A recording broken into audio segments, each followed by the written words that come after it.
বৌদি আমি আসলাম। ঠিক আছে।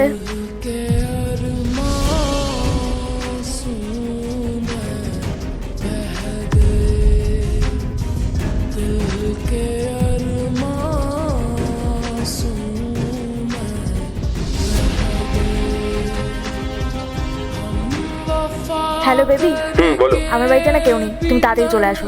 আমি এক্ষুনি আসছি। আচ্ছা, তার মানে আমার আর তাদের অবর্তমান বাড়িতে এইসব হচ্ছে। আজকে দেখছি কি করে। আচ্ছা, তোমার হাজবেন্ড আর তোমার দেওয়ার বেরিয়ে গেছে? হ্যাঁ, কেউ নেই, তাই জন্য তো তোমাকে ডাকলাম। দেখো ওরা আবার ফিরে আসবে না তো? ডোন্ট ওয়ারি, ওরা বিকেলের আগে ফিরবে না। বাহ, বেশ ভালোই আছো তো।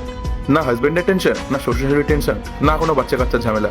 তোমাকে আটকানোর কেউই নেই। এত বড় বাড়ি, এত টাকা পয়সা, মানে কোনো প্রবলেমই নেই। হ্যাঁ, মজা তো আছেই। আমার লাইফ আমি নিজের মতো করেই এনজয় করছি। আচ্ছা স্নেহা, তোমাকে যে টাকার কথাটা বলেছিলাম না, ওটা একটু দরকার ছিল আমার, দিতে পারবে? ও হ্যাঁ, তুমি আমাকে আগে মনে করাবে তো। আচ্ছা তুমি একটু বসো, আমি নিয়ে আসছি।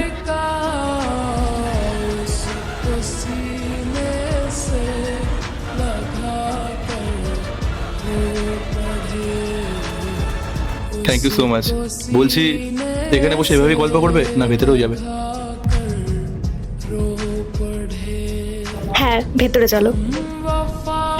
বাহ বৌদি বাহ, আমার তো ভাবতেও অবাক লাগছে যে তুমি আমার বৌদি। তুমি পুরো মান সম্মানটা ধুলে মিশিয়ে দিলে আমাদের বাড়ির। তুমি তো বলেছিলে ওরা কেউ বাড়ি নেই, তাহলে এখন কি করে আসলো? তুমি তো অফিসে গেছিলে, তাহলে এখানে মানে কি করে? শুধু ও না, আমিও আছি। রাহুল, তুমি? থাক, ভাই আমাকে বেশ কয়েকদিন ধরে বলতো যে বৌদি কারোর সঙ্গে রেগুলার ফোনে কথা বলে, অন্যরকম টোনে কথা বলে।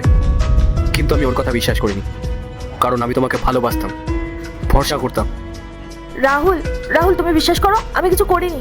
ব্যাস, আর একদম নাটক না। আমি তোমাদের দুজনকেই পুলিশের হাতে তুলে দেবো। তোমরা তোমাদের পার্সোনাল ম্যাটার তোমরা নিজেরাই সামলাও। আমাকে জাস্ট কল করে ডেকেছিল, আমি তাই ছিলাম। আমাকে এসবের মধ্যে টেনো না। শোনো, তোমরা তোমাদের নিজেদের ঝামেলা সামলাও। রাজীব, তুমি সব কি বলছো? তুমি তো আমাকে ভালোবাসতে। কিসের ভালোবাসা? একজন বিবাহিত মহিলাকে কেউ কি করে ভালোবাসতে পারে? আমি শুধু টাকার জন্য তোমার কাছে ছিলাম, কোনো ভালোবাসা টালোবাসা কিছুই ছিল না। আর এরপর থেকে কখনো আমাকে কল করবে না।